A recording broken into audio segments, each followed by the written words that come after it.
To connect Redmi Buds 6 Pro into iPhone, first of all, you will have to start by grabbing your case with both earbuds and a side, open this cover, and you have to click and hold this button. So let's do this. Now wait until this indicator starts blinking, and then you will have to release.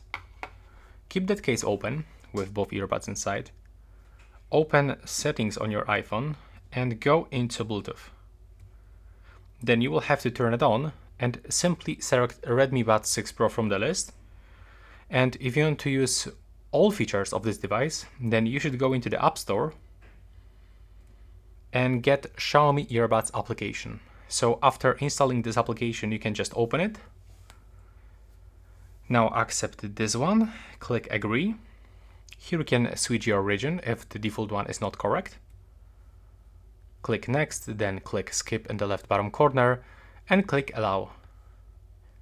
And now after a few moments you should be redirected into application, and as you can see, everything is fine. We are successfully connected.